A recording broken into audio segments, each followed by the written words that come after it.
Good morning. Take two. First video of the day lasted 7 seconds. I had to kill it. It's Friday, January 20th, 2023. Still the distant future. You'll notice that I'm wearing Eagles jersey. It's I forget the guy's name. Number 12, famous sports baller from Philadelphia. It's I don't know what it is. It's something that's going on at work today. Something to do with, I think, Dallas or the Steelers playing against Philly. I have no idea. Anyway, I happen to have the is it Mitchell? Not Mitchell. I forget the name's on the back. If I remember it later, I'll say it. It's so I'm just wearing it to you know, because that's the thing you're supposed to wear your sports stuff today. So anyway, Matt, my viewer has been saying that he'd like these cut down to 10-minute episodes because the drive to work, and I don't know if he's seen any of the drive home videos. If he has a very good chance of winning the contest. But if he hasn't, what are you gonna do?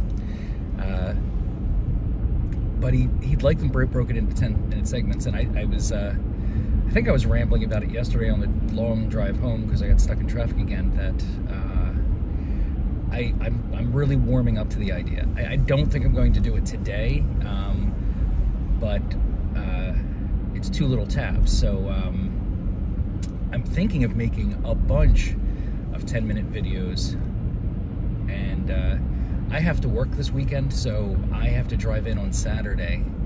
So I might start that tomorrow, which is terrible because I'll be extra tired because I have to get up even earlier to make it into work on the weekends to open up the thing and start the reactors and things like that. I have to stay late too, so the afternoon, like, not only will I be exhausted on the drive in because of how early I'm going to have to get up. It doesn't matter how early I try to go to bed. There's just no way I can prepare for the weekend. I can barely stand how early I get up for the regular week. But during the weekend, I have to get up extra early, open up the building, fire everything up, and you know, supervise. I want to go in this weekend. I could have tried to trade with someone if they were interested, but I really got a lot of stuff I got to catch up on. So it's a good block of time where I don't have anybody else in the office. It's just the shop, and most of those guys are pretty good. They have long runs. I just like go around, do a safety inspection every hour or so, make sure everybody has what they need. So I will probably try that format tomorrow. I'll probably try to do like a bunch of 10-minute things. Like I'll come up with a topic, I'll talk about it for 10 minutes. I don't know, I mean, it doesn't matter because this isn't a real channel or anything like that, but I thought there was something specific about the 20-minute mark. I thought your videos had to be 20 minutes for some reason, and I can't remember what that is. If you know, write it in the comments. But if you're doing a YouTube channel for, I think it has to do with if you're monetizing and stuff like that, which we're clearly not. We have a subscriber. My biggest video at this point, I think it used to be slide rule, but now it's no shampoo day 2, which is literally a short video of me shampooing my rug with my new shampooer the day after I shampooed it. A couple of other things I didn't mention about that video. I should mention it in a follow-up video to that video, but while I'm thinking about it, you might be wondering why my rugs keep coming up so dirty, and I explained that, like, you know, like I've been there about 10 years and it's a thoroughfare. There's another thing that happened a while back, long after we moved in. I've had to put multiple roofs on the house because of incompetent contractors that disappeared. So I've spent more on a roof than some people have spent on a house. Not happy about it at all. But it was, you Yeah, really expensive mistake. Put a roof on the house, had to remove it, put another roof on the house. So in the process of the first guy who put the bad roof on the house, putting the roof on the house, one of the things he had done was wrap the chimney in, and I don't even remember why he did this, but he wrapped the chimney in plastic, sealed it up, I guess to protect it from whatever he was laying down. I don't know the reason, but what that had caused at the time, he nearly killed us, because my water heater and my boiler both go up that chimney and exhaust the outsides. So without that exhaust, all that soot backed up into the house. And I forgot about this part, but I remember going through the house and there was like just soot hanging in the air. It was on everything. There was just a layer of soot on everything in my house, especially in that room, because that room has the main chimney, which is it's the main chimney which is connected to, like, the dining room is right next to the parlor. That big white wall you see, that is the back of the chimney. That room is connected. That room is directly over the boiler, and also that main large chimney in the parlor is where, like, so everything exhausted up the chimney and back down the chimney that led to the fireplace in the parlor. So just all this soot and exhaust fumes were just pouring right back into the house for about a whole day, and definitely the whole time we were asleep. And at the time we had my aunt over, so we should have all been dead. Like, he was like just flooding the house with carbon monoxide and soot. So that's part of the reason why the rugs are probably coming up so were coming up so dirty, shampoo after shampoo, because there was, like, not only is there, like, just, you know, it hadn't been shampooed in a long time, but and besides being a throughway and blah blah blah, we also had a major disaster with the house being full of soot, and of course it, like, just settled in the rug, and I'm sure it's, like, been ground in over the years since that happened. So vacuuming clearly didn't get it out. So if I was doing a bunch of 10-minute videos, we would be 2.5 minutes from the end of the first one. That would have been a nice little thing. Nice self-contained story.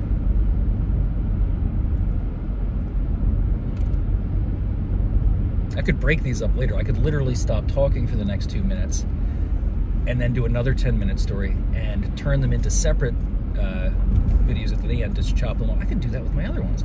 I could chop them up into bite size. I keep saying I'm going to edit them down so that, like, it's just content, but then there'd be no video.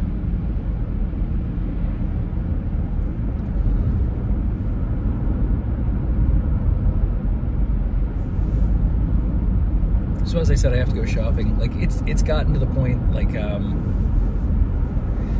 I have, you know, I have reserves. I have stuff, like, not easy stuff. Like, you know, like I said, my downstairs freezer is empty. My pantry, I've still got beans and rice and flour, sugar, all that stuff. Like, I have the individual components to make food, but I don't have any reach in and grab it food.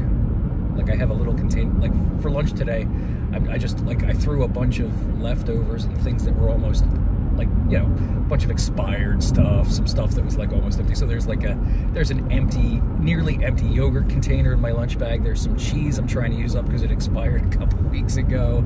I got a tin of tuna fish, a little baggie full of nuts. I got a baked potato and a piece of Tupperware.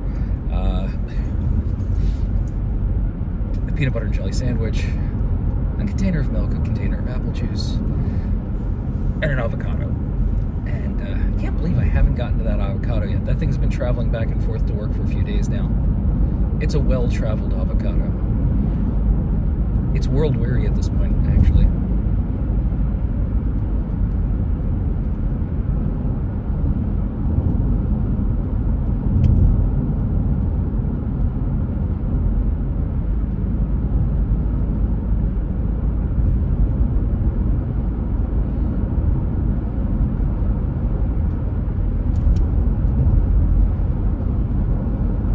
I wish I had my coffee already. We did drive by McDonald's. I did think about stopping there, but the light was not on, and I didn't want to waste my time. I've done that a couple of times already, and if the front light's not on, they're pretty much not ready for business. I think that's the deal, and that makes sense. By front light, I mean the big golden arches, the M. There's a McDonald's on Route 100, and I think most McDonald's have the golden arches, and underneath, in a red block, it says McDonald's in yellow. I don't know if I'm imagining this. I'm pretty sure it's true. I'm going to keep my eyes peeled for the next McDonald's. But on Route 100, right around where the Target is, I'm going to say it's in Gilbertsville. I'm not sure what that area is called, but it's not very far from. Like if you're taking 422, you get off at 100, you start heading north. About 2 minutes up the road, that's where it is. There's a McDonald's. 3, 4, 5. Where is that McDonald's? Yeah, it's right there. So it's not right there. It's not where I think it is. It's just as you get onto 100. As soon as you get onto 100 going north, you go over the bridge. Then there's that long block that has Ollie's in it and stuff like that. And then there's a McDonald's at the end, right across from, like there's a beer distributor behind it, and across the street is Target, all that stuff. Anyway, that McDonald's has a freaking golden arches, and underneath it has the red block, but no word McDonald's. And it looks weird. It's just unsettling how weird it looks without, like, what's the point in the red block? There's nothing there. It doesn't say McDonald's. It just looks like, I don't know, it looks like what a McDonald's would look like in a fevered dream. It's maybe got a little bit of that uncanny valley thing going on. It's like, that's not a real McDonald's sign. They're trying to get you. I don't know how they would get you.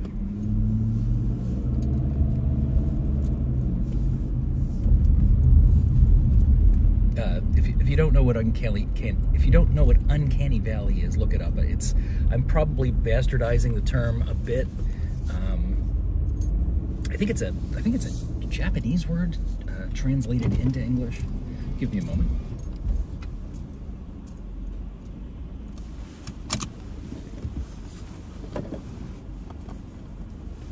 What can I get for you? A large black coffee, please. I'm sorry? A large black coffee, please. Anything else? That's it. You can pull it around. All right.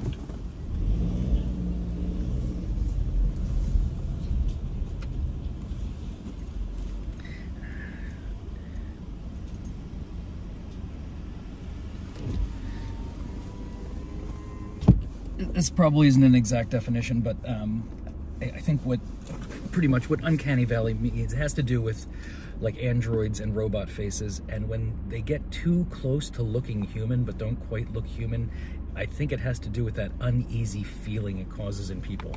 It's a reaction that just about everyone has. I remember, I don't know if it was a comedian or a plumber was talking about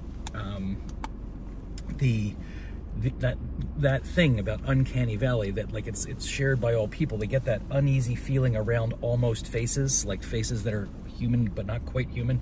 And since it's shared, that means it's an evolutionary trait, which means what in the world happened in the distant past that we're afraid of almost human faces. Yeah, I gotta, like, he makes a really good point. Yeah, it's something to think about. Or not. Like, I'm saying it and everybody out there probably knows the answer. Well, it's because of this, blah, blah, blah. It's not what you think it is. And if that's the case, I'm embarrassed and I'm sorry. I'm so stupid.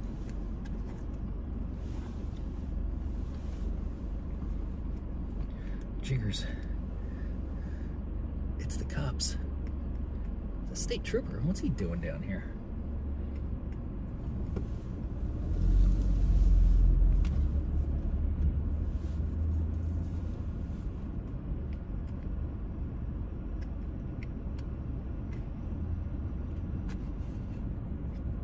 I think I started telling a story maybe a couple days ago about Philadelphia, 9th and Diamond, back in the dark ages when those were the real Badlands. I don't know. They may be much worse today. But I used to date a girl, Nancy Gonzalez. I probably shouldn't say her name. I'll have to blank that out later. All right.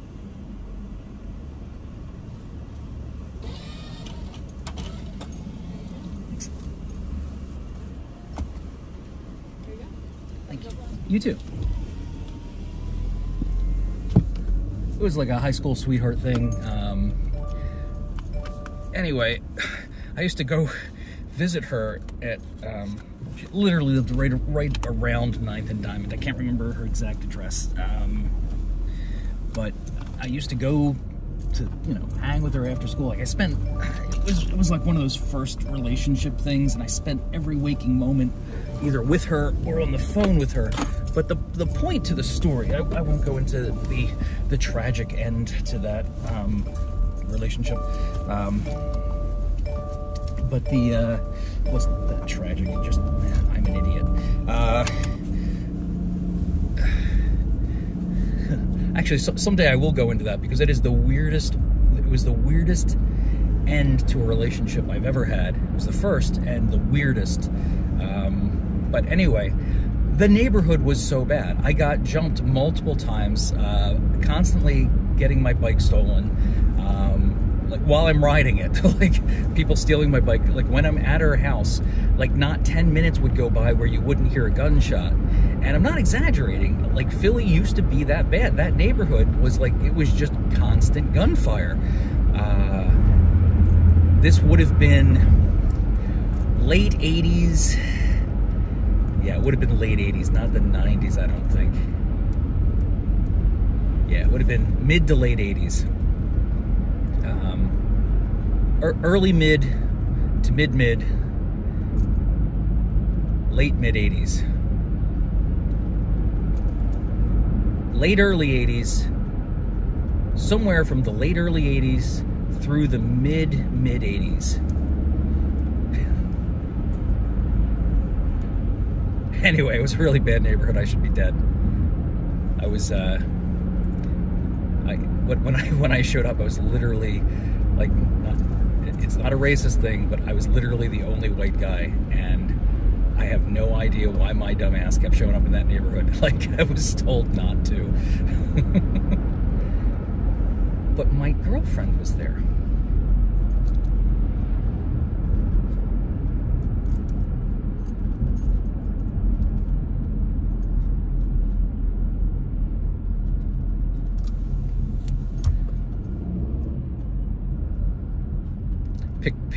I'm picturing taking this story to the extreme. Like, up till now it's true, but I'm just like, I want to add little things. Like, I'd even walk into her house and she'd be like, "You're in the wrong neighborhood." But that's not true. She didn't do that, but it would be really funny. She had some interesting skills. That sounds dirty. She would like, you could be sitting across from her and she would knock a pencil off the table, and she would just bend down to get the pencil and sit back up.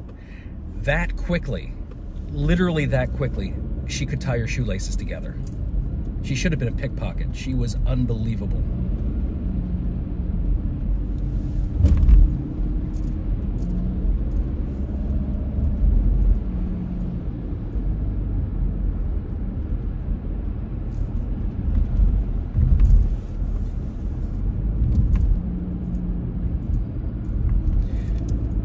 We're almost at the end of the second segment already. I wonder if any of that was long enough to be a story.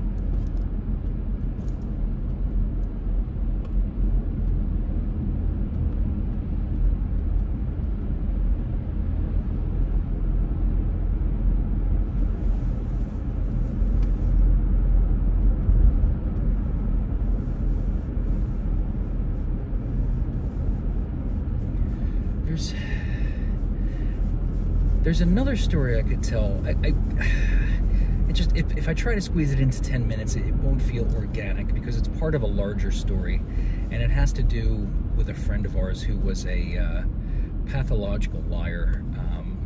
There's a there's a comedy routine about a guy talking about his friend who's a pathological liar, and he would just feed him lines. And it's absolutely true. We had this friend that was a pathological liar, and he couldn't stop.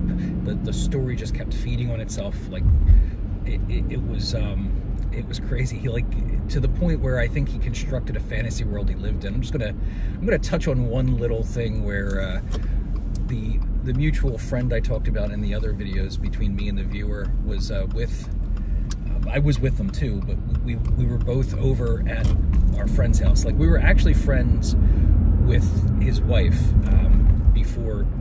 I mean, they were together beforehand, but it's a long story. I met her in a gas station and eventually started dating her. That's a funny story. That's how I met my wife, actually.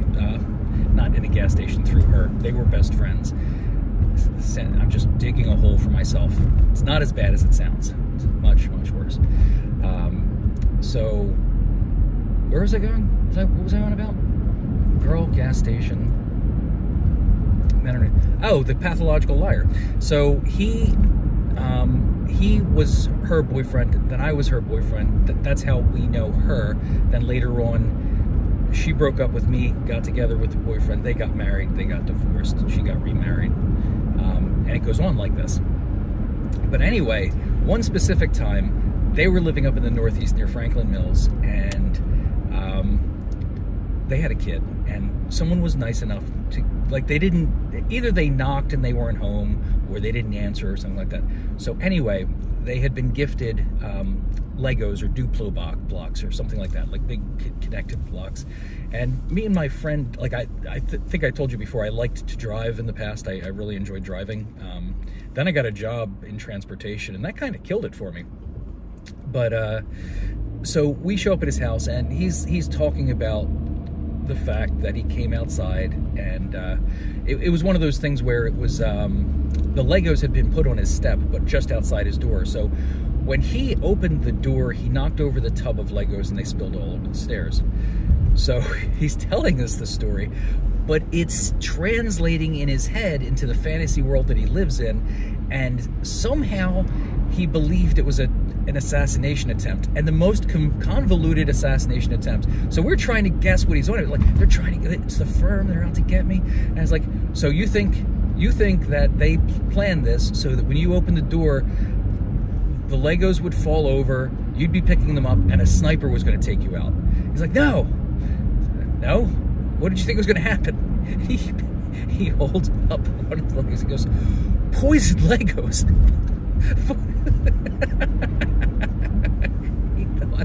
He thought there was contact poison on the Legos. And it was already too late.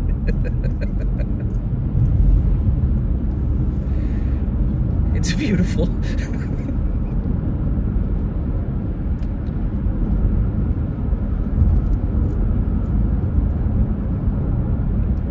So we had that to deal with.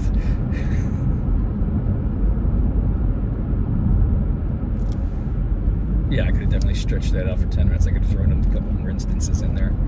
Maybe I'll make that one later.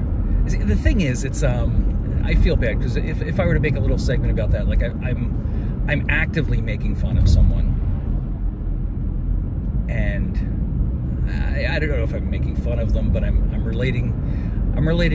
using little anecdotes about the past with them that, yeah, I guess I'm making fun of them. There's just no getting around it. I don't mean to be mean, but that stuff is funny, or at least it's funny at the time. I don't know if you had to be there, but it was good times. It was a time of comedic gold.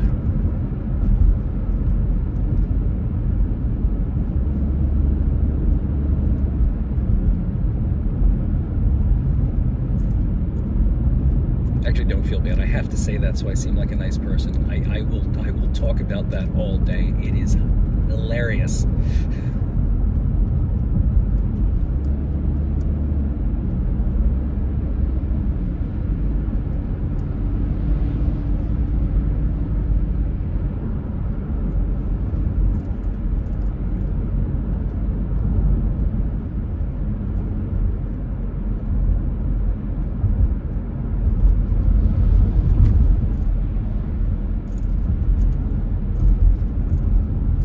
speaking of liars, me and my viewer's mutual friend has still refused to explain how he flipped a car going 15 miles per hour. There's a lot of questions that have to be answered there.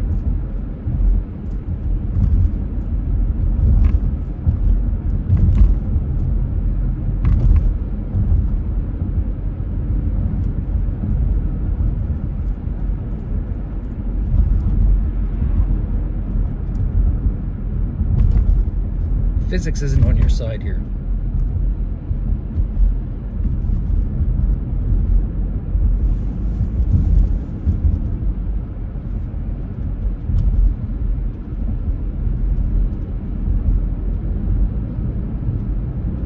Completely devoid of context, I got to use the phrase "gravity is not your friend" yesterday.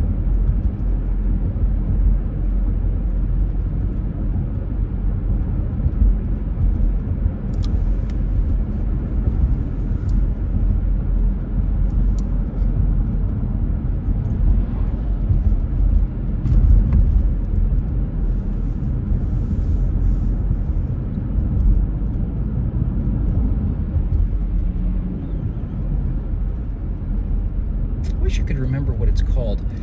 So, Christmas, I say it's habanero, but I can't remember. At Christmas time, my wife bought me some beer, and I think it's a beer made from habaneros or something like that. And it's not super spicy, but it has that flavor. It's actually a very good beer. Like I'm not a kind of how I am. Like, it seems like I'm a coffee purist. I don't take cream or sugar, and I don't do anything to improve the flavor, and then I complain about the taste. Look at me go! But no, because when coffee is made well, like when you have good coffee, good beans, and it's cooked right, it's enjoyable. It has its own sweetness. But with beer, I like beer flavored beer. Like there's very specific beers I like, and it's unfortunately my palate was destroyed by aliens. No, early in life, like, you know, by shit beers. Like they're not shit beers. Like, one of them is the king of beers. Like, it's Budweiser. So through all those commercials like Miller and Budweiser and stuff like that, you get used to this idea of beer. It looks like a glass of warm piss with foam on top, perfectly clear, things like that. So I got used to that piss beer, and it was really difficult for me to like expand into other beers. Like I still don't like wheat beers. In fact, they give me a headache. Any kind of wheat beer gives me a headache. So now that makes me leery of any beer that's hazy. And I hate beers with chunks of fruit in them. It just, I don't know, it'd be like, oatmeal raisin cookies floating in your coffee. It's just not, I don't want chunks of stuff in my drink. Like, I don't like boba tea. Like, that is, I had that recently, and that was horrific. That was traumatic. Well, that guy's a jerk. Traumatic to say the least. Like, so gross. Like, sucking up these tapioca balls through the straw. Ugh. I don't need a texture in my beverage.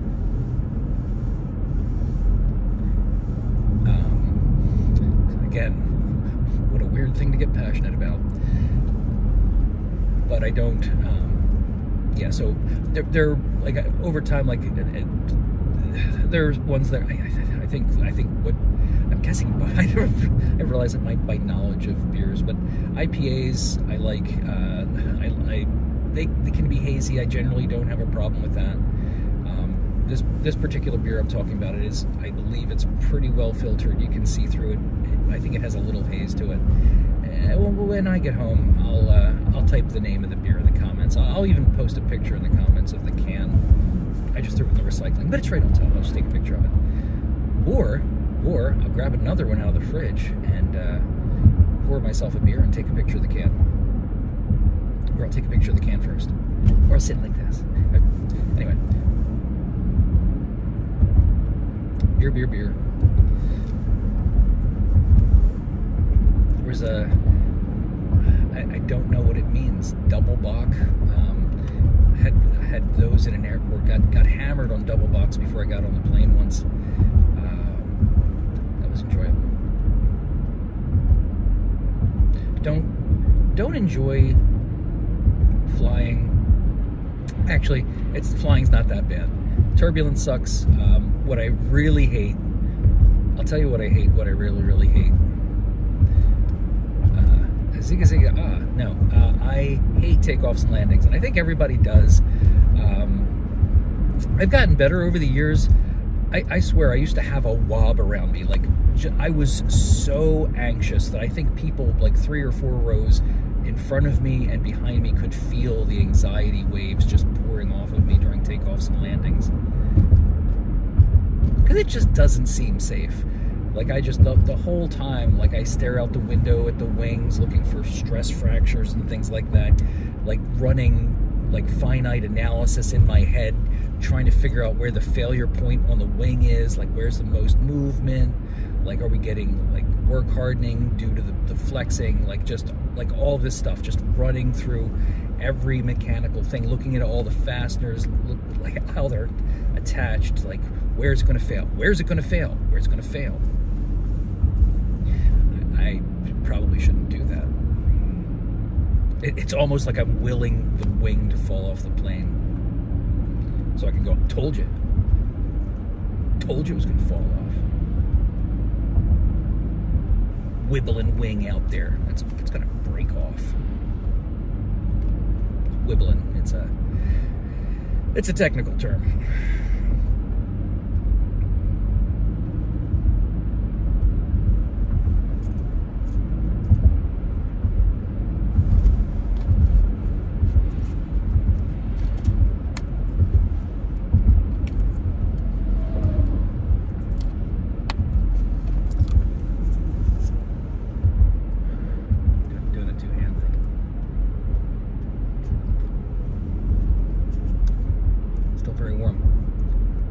Good again today. Good coffee. Too hot to drink.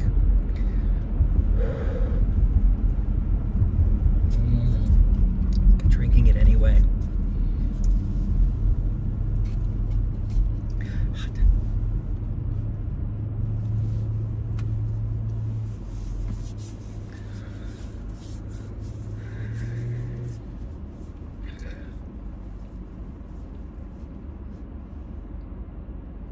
Nice. It's, license plate says Cruise Ship 1. Obviously not spelled properly, but that's what it says.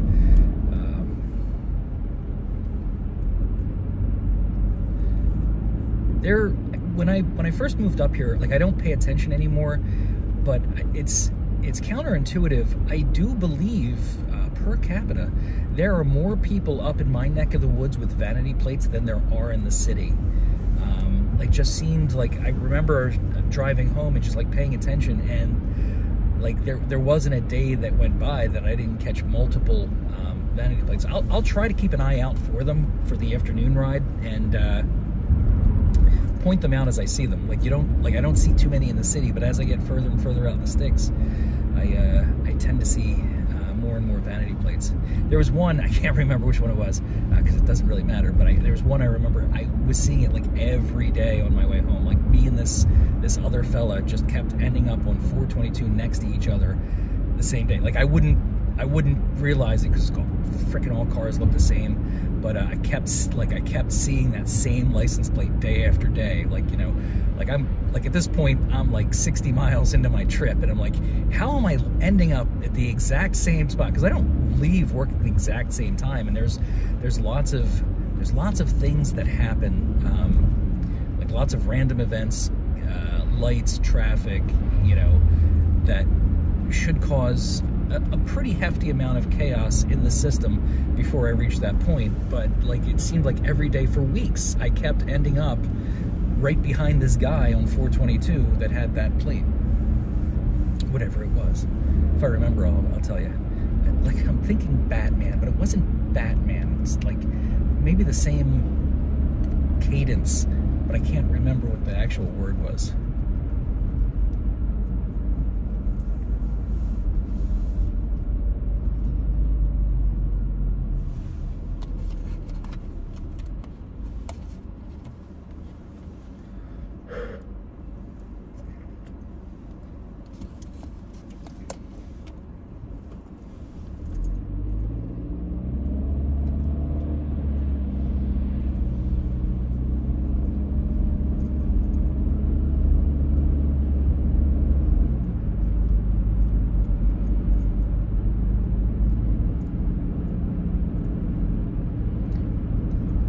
these up, I'd be halfway through my third set now.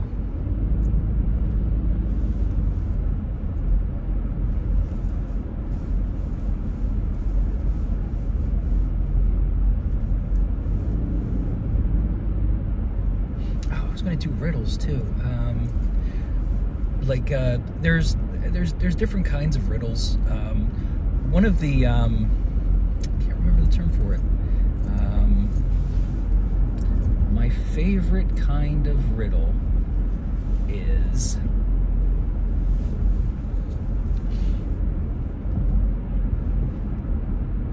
I'm going to come back to this because I really need to have that word. I don't want to describe the riddle and then come up with the word later. I want to know the word. But it's a type of riddle that lateral thinking. So lateral thinking puzzles are I like those because the way they unfurl in your mind. A lateral thinking puzzle is one where it's not a question like what's 2 + 2? It's 4.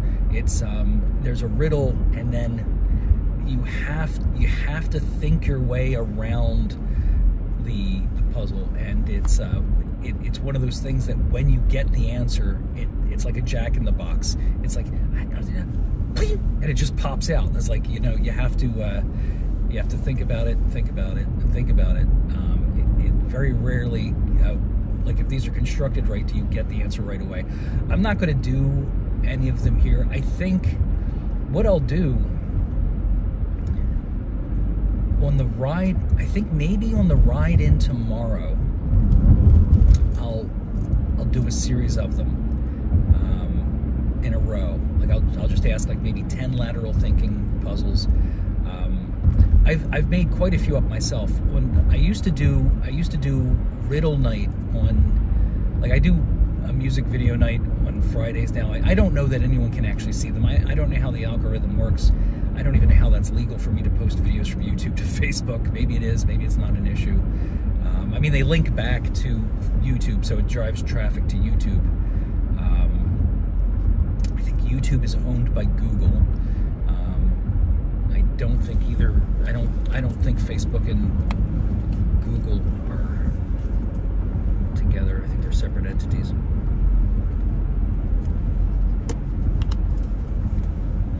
I think Alphabet owns Google.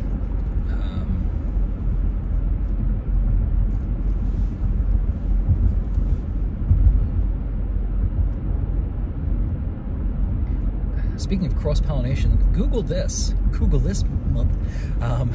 Look up who owns Outback Steakhouse, like the parent corporation, and then look at what else they own.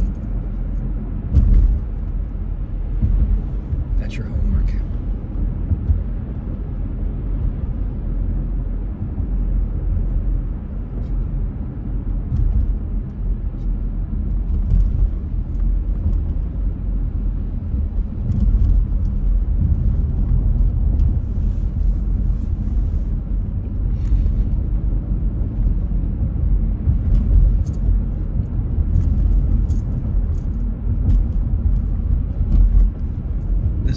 This right now would be the end of the third segment. And then I would be going into the fourth segment. I mean, depending on how big the gap was between me going tap tap.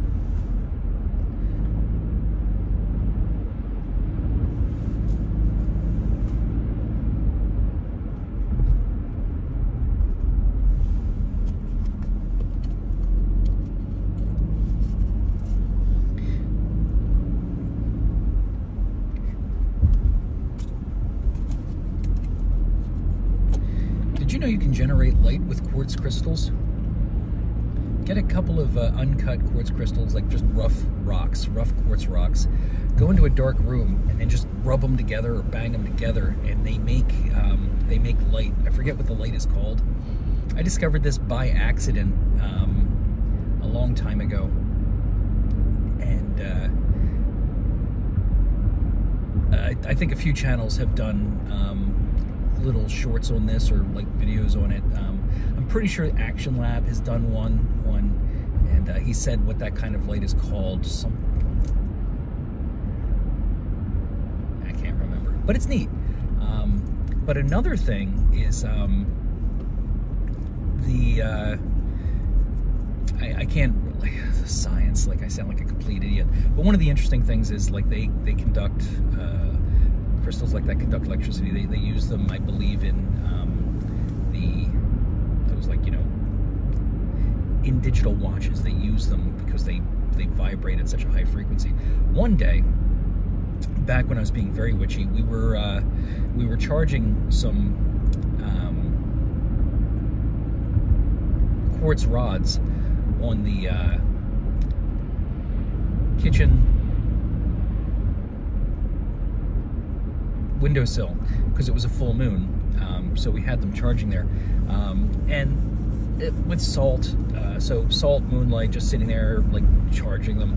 And what was interesting is, like, the next day I go to pull them out of the water, and I got the two wands, and they vibrated in my hand. Like, I held them together, and it was like, grrr, like they were just, like, vibrating. Like, not that I could feel, like, I could feel the aura and the power. No, they were vibrating, making an audible noise as I held them together. It was really, really neat. I don't know what caused that. I'd like to know what caused that, so I could repeat it, because it was really neat.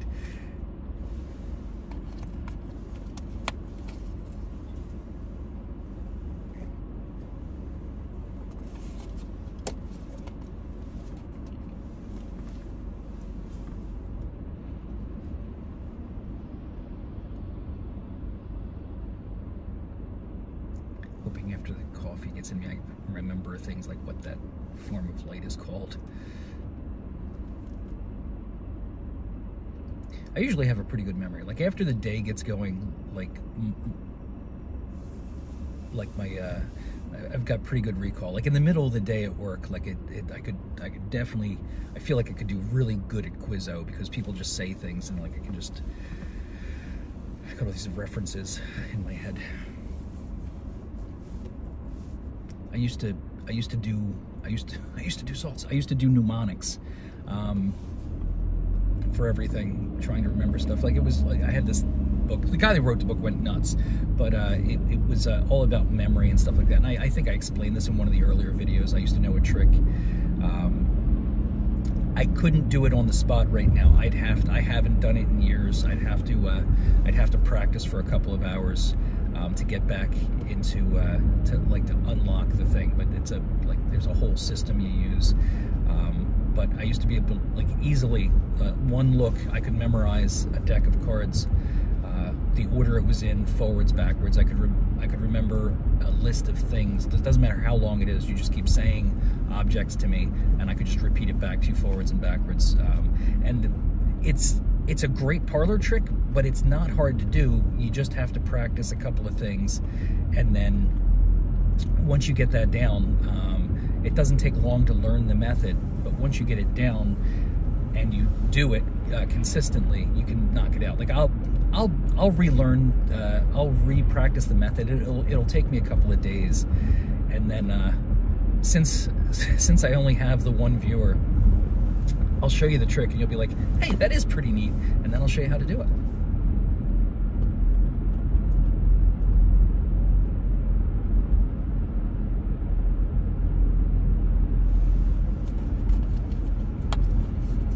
I can just loan you the book. It's in a book. I don't know the title of the book. I got it as a it comes in a binder, but I don't have the original binder. I have all the pages of the book, and they're in a different binder. So, like, I'm picturing the cover of the book, I'm just seeing the brown binder. It has memory in the title, maybe system, and maybe the guy's name.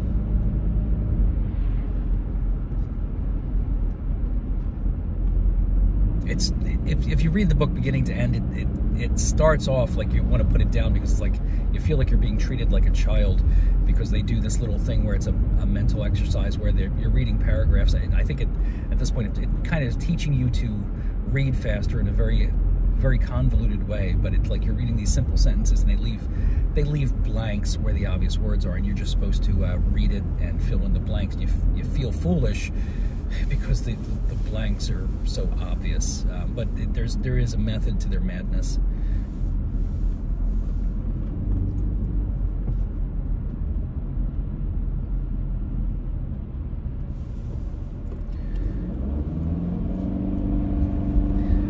In retrospect, since I have to work Saturday and I have to be at the facility, I should have asked my boss if I could work remotely today.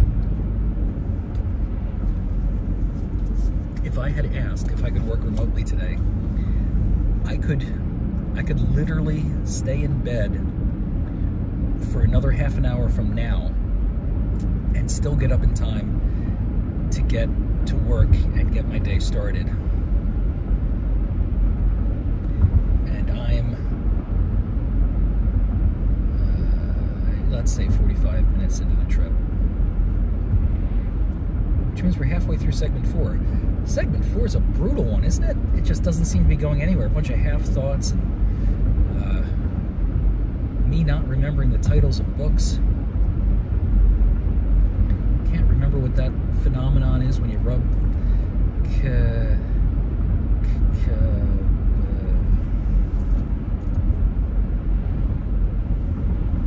whatever that crystal is I mentioned earlier. The most common crystal known to man. What the fuck is it?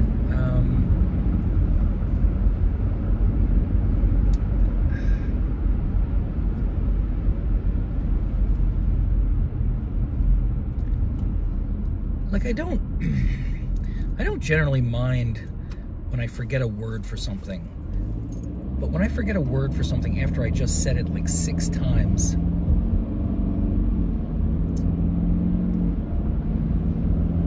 quartz. Christ. Quartz crystal. Now why was I trying to think of quartz?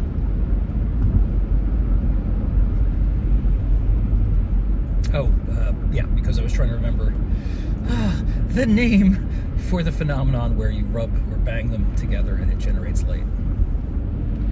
It's going to be a tough day. Like, the whole brain won't light up at once. It's like, there's a guy running around, he's like getting this generator started, he goes over here, this one, like, ah, crap, he's gonna run back over. It's like, he's just ready to go home, he's just gonna give up. I hope he doesn't. I need my gray squishy thing firing on all pistons when I get to work.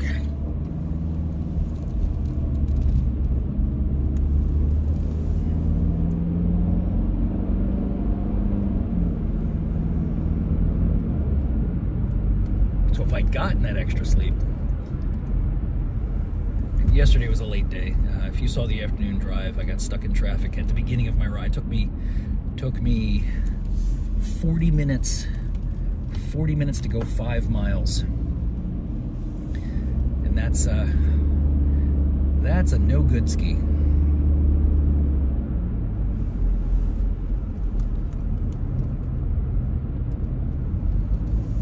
Then it was trash day and I had to make dinner and it turned out the pork chops hadn't thawed yet.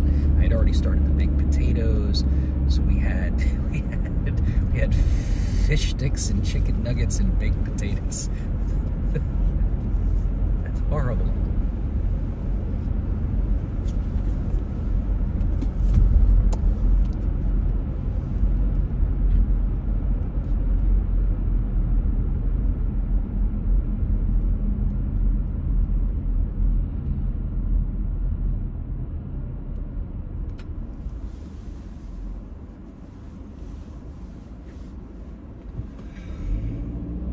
Just leaving section 4 now. Going to section 5.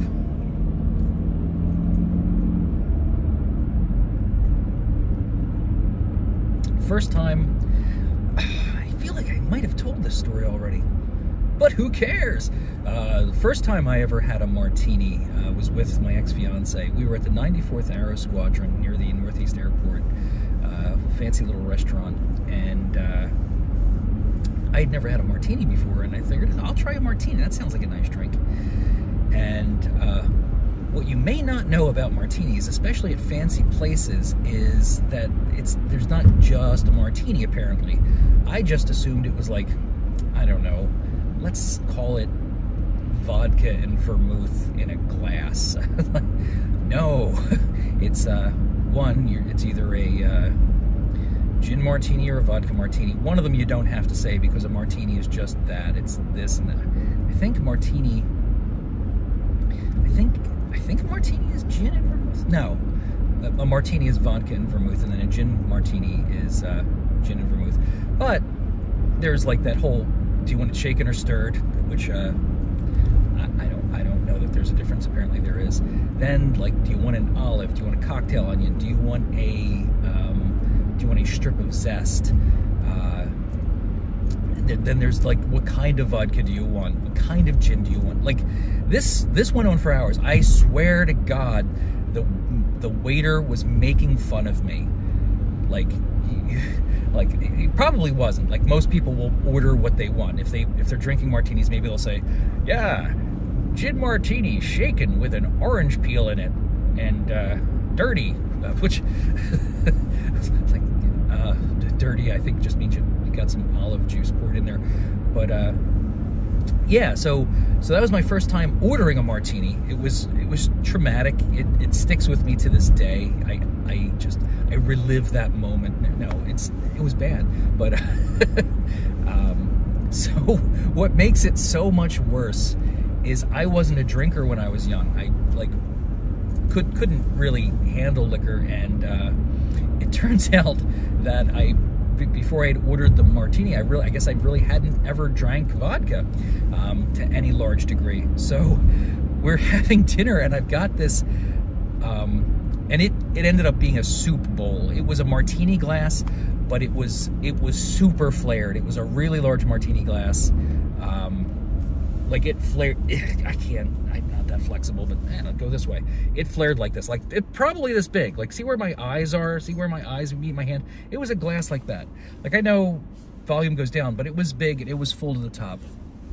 And I had a sip of it, and it was like drinking lighter fluid or gasoline or rubbing alcohol. It was not a pleasant experience. It was so I spent my entire meal steadily sipping away at this thing and never finished it. I could not finish my first martini. It was a brutal experience, from ordering it to drinking it to walking away defeated from it.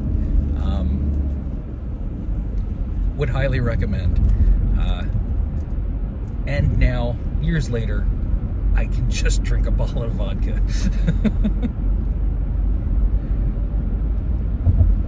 If I could go back in time and just say a few words to my younger self, I would go back to that moment and say, suck it up, Buttercup. And I wouldn't understand why, and it really wouldn't make any sense.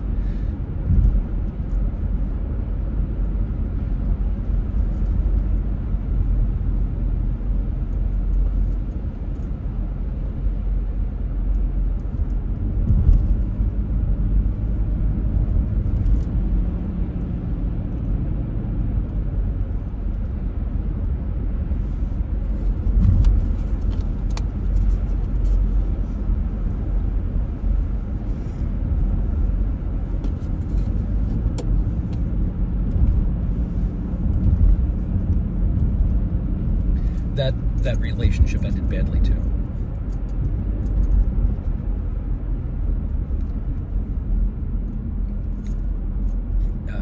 Again, I was stupid, but the end of that relationship was not my fault at all. I was just young and naive and like got hosed pretty badly.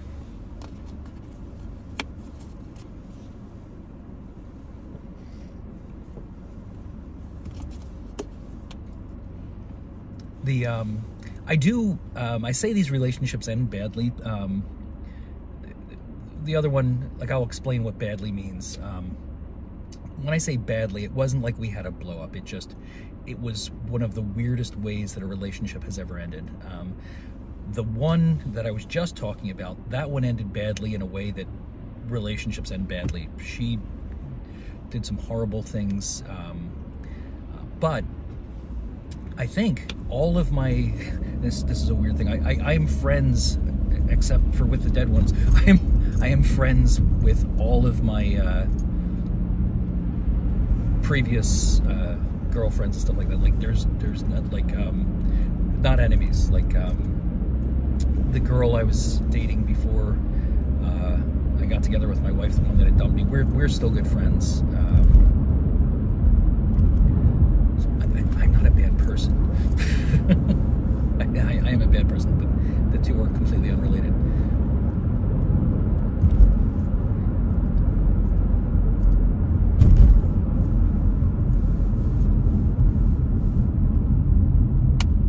She's the one I was talking about the other day that like started her own business, retail gaming store.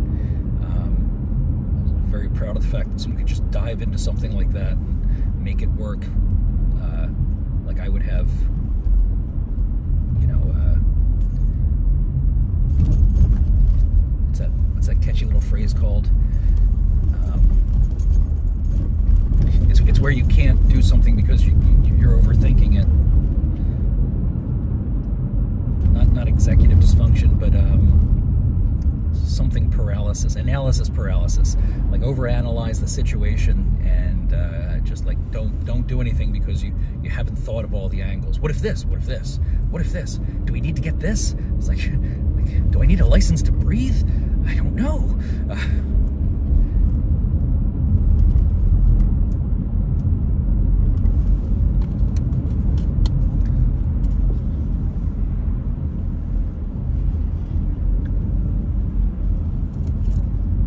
Behind another school bus. Remember, kids, school's for losers.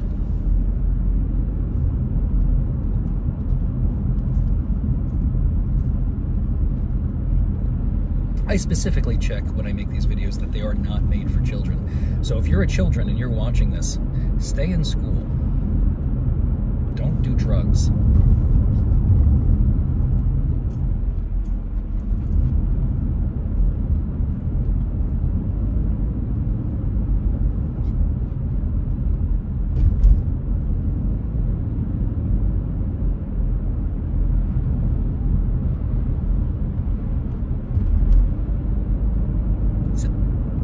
Gently into that good night? Who talks like that?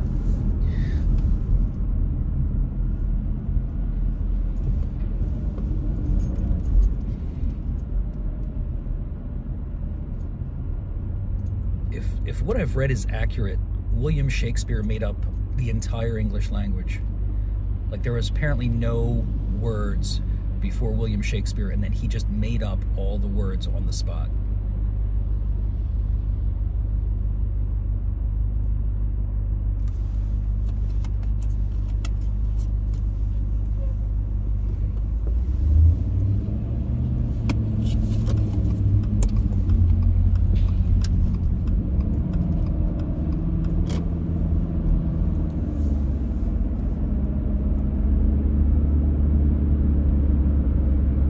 Dunkin' Donuts, you've done it again.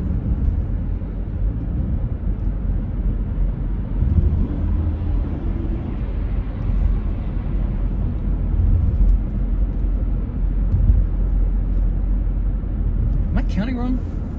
Yeah, this is the end of segment 6, not the end of segment 5. We're hitting the 1 hour mark.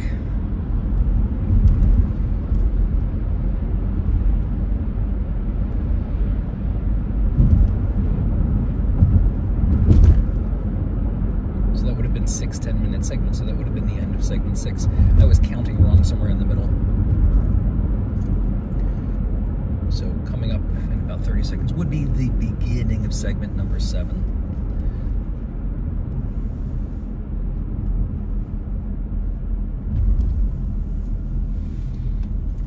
I wrote an outline, not an outline, I started, like I don't have any, I went to school, but I wanted to write a book, and I had some free time, and I have this story in my head.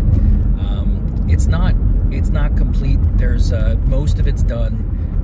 Just have to put it on paper. But there's a couple of things that are like the pieces of the story. I don't like the way that they fit. So there's a couple of pieces I have over here that, like I've experimented in my head a few times, and I don't.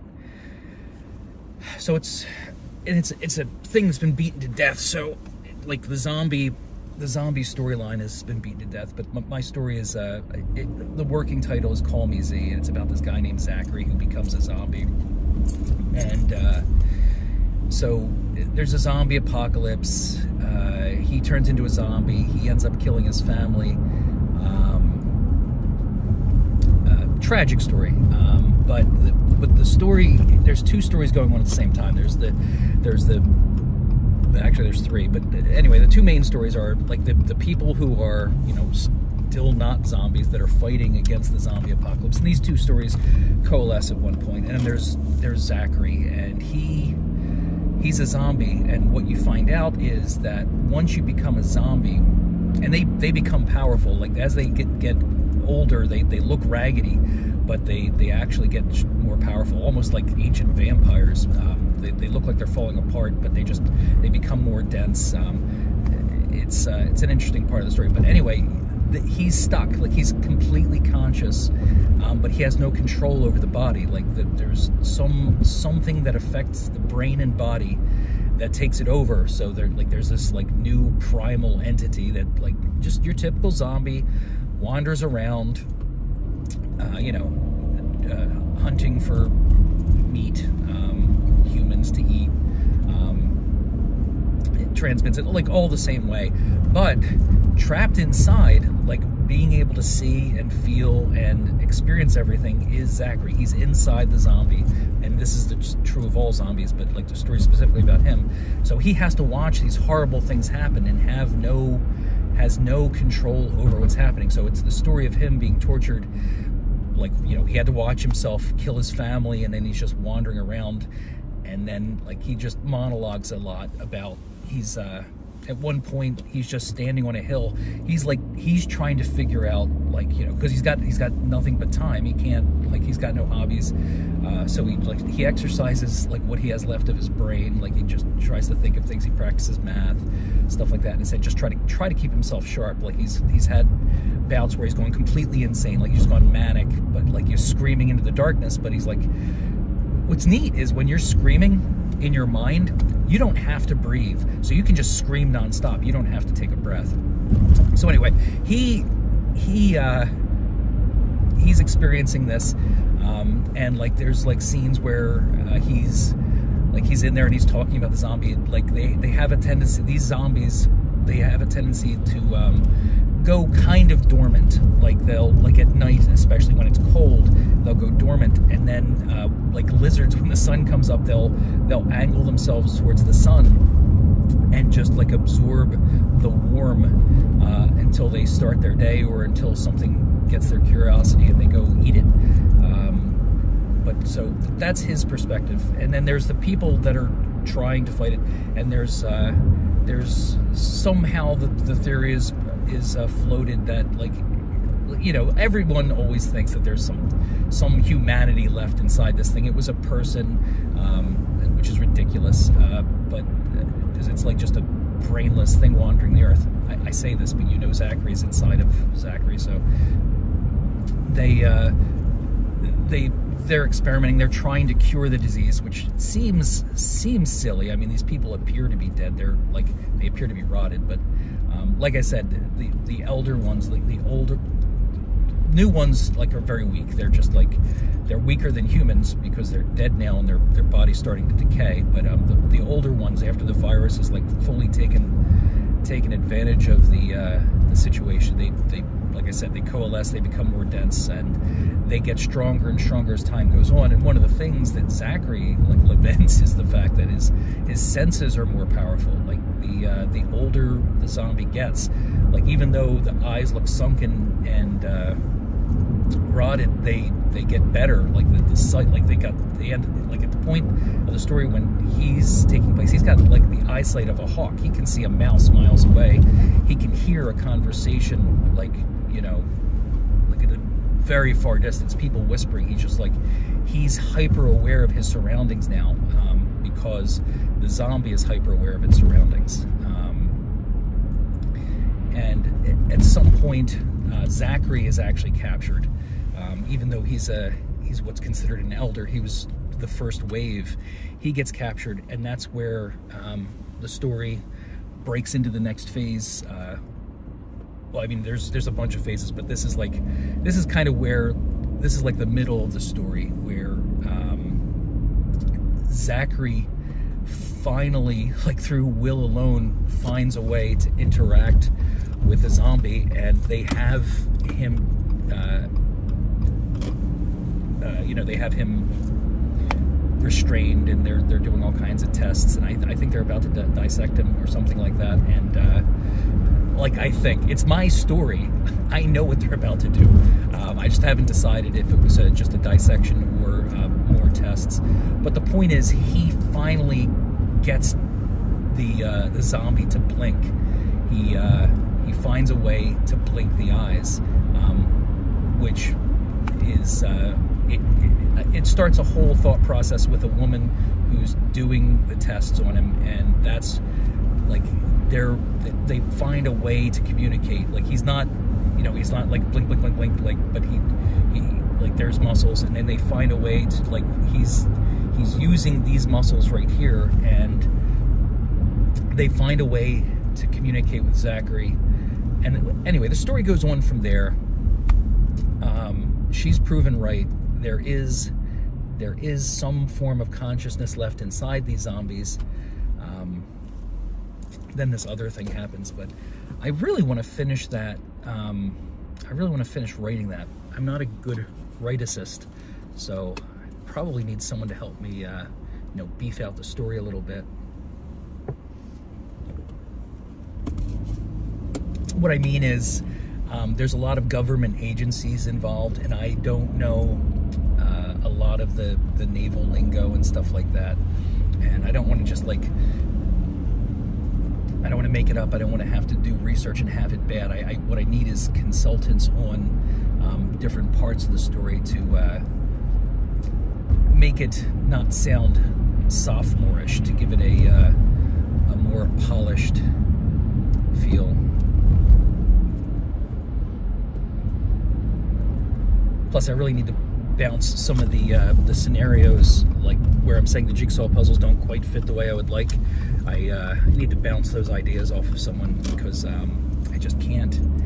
There's something wrong. Not a continuity thing, just for some reason the way, like the third fifth of the book just feels, it doesn't feel right. It's almost like they changed the film for that. Like the story, it's not working the way I want for some reason. It just doesn't fit with the rest of the story, and then it goes back like,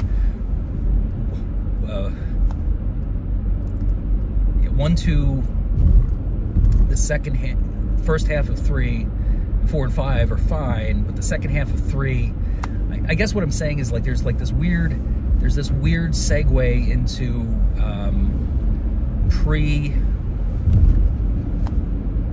pre-conscious zombie to post-conscious zombie, where there's a weird, I don't capture the essence of the reactions of the people well, and there's just like this awkward milling around of badly written emotions and sentences, and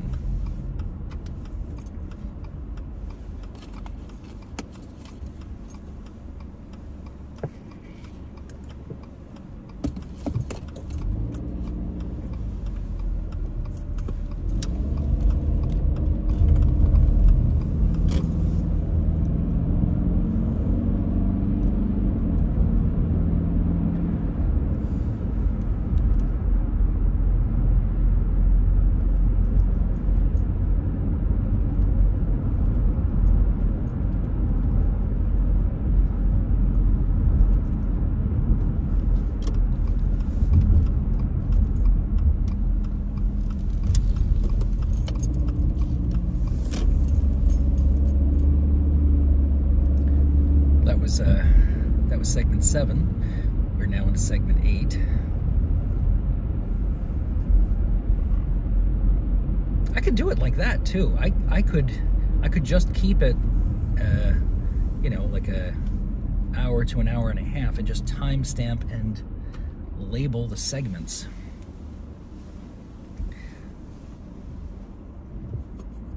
Because you can just type, you can jump to the mic. Like I noticed it depends on what you're using to view the video. Like sometimes you just see the timestamps, but they're not clickable, and sometimes they are. I don't know if it's the difference between a PC and a phone, or whether you're looking at it as a viewer or the owner of the site. But you can, like one of the earlier videos where I put the timestamps on, they were clickable for me. Like you write the time and you click on it and it takes you to that part of the video. But one of my buddies who was looking at it said, they don't work for me. And that was the whole conversation.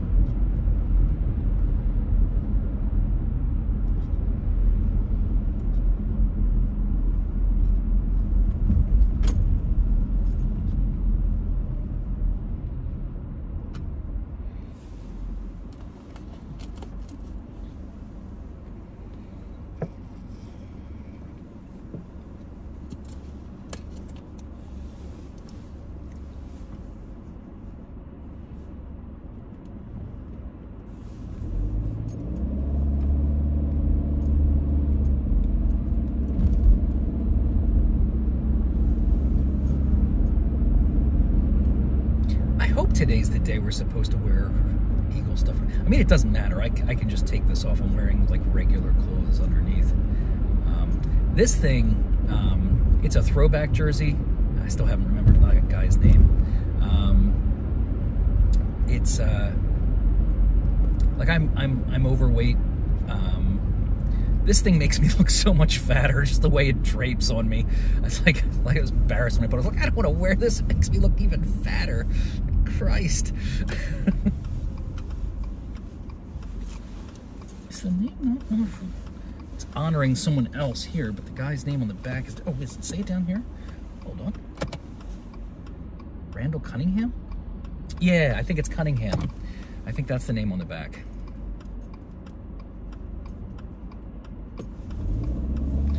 Whew, that's a load off my mind. Like if you were into sports ball, this is actually a really nice jersey. It's like some official throwback thing. It's like really heavy material. I think it was my stepfather's. I mean, I would never have bought anything like this, so it must have been his.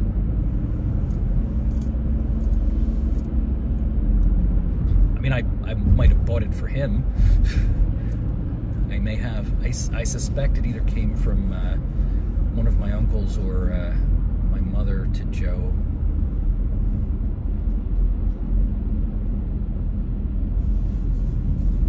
But it could have been me. I don't know.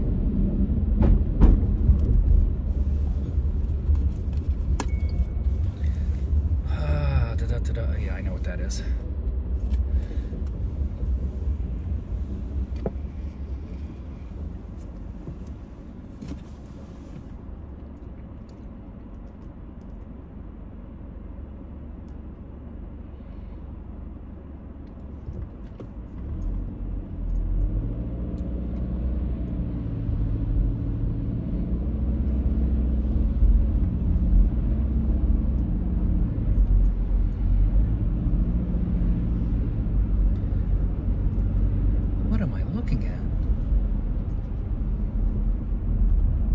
Distracting.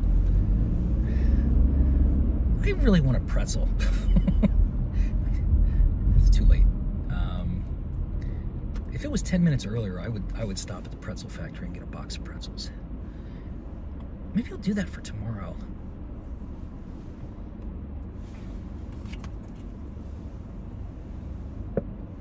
Not just for me, for the guys in the shop.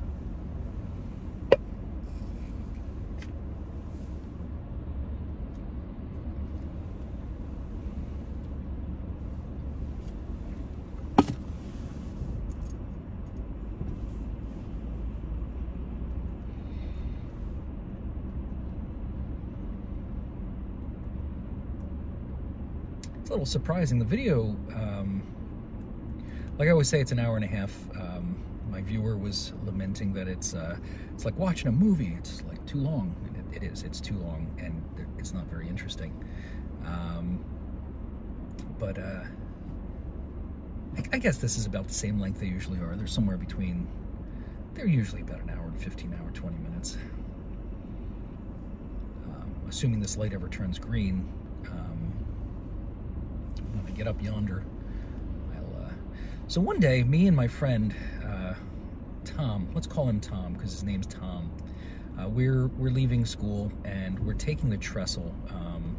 We decide to walk the train tracks all the way to Fishtown. So there's a place to get on the train, and then it gets dangerous. I'm afraid of heights, and this was a really dumb idea because, like, once you commit, like, you know, you get halfway through, you can't go back. So we're leaping from block to block. The train no longer ran on these tracks, at least not that we're aware of. We're taking a stop sign home that had like mysteriously come disattached from its post. So I'm carrying that for Tom, or Tom's carrying it. Now, one of us is carrying it. Let's just say it's me. It's really windy, and every step, like if we misstep, we're gonna die because we're gonna fall through the train tracks to the ground below, or be hurt severely. A couple broken legs, lacerations, organs dripping blood, loss of appetite, slight headache. So we, at one point, we just have to abandon the stop sign. It's too windy. We're going to die if we keep walking with the stop sign because it's blowing us around, and each step is crucial because you have to go from one, whatever those wooden things are called that are holding up the rain track. Trestle? It's not right, is it? Tie. Railroad tie. Let's call them railroad ties.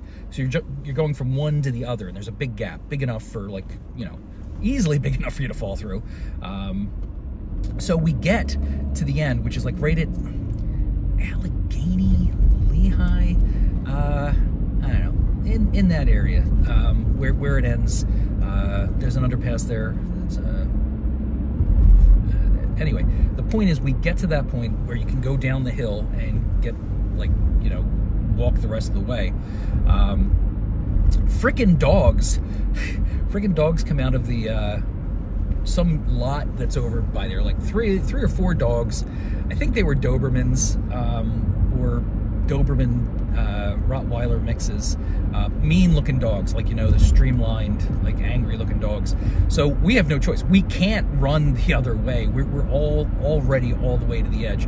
So my buddy Tom goes and just sits on the edge of one of the railroad ties, kind of dangles, like he doesn't know what to do. I realize that's a punk ass move. So, like, I'm not an authoritative person, but I muster all of the authority I could in me, and I'm like, stop! Like, I yell, stop at the dogs. Like, they literally stopped. Like, and then I pointed and I went, go! And they bolted. And I was happy. Tom was happy. And we ran. We ran like the Dickens. And there you go. That takes us to the end of session 8. So I think that's a great place to end it and say have a wonderful day.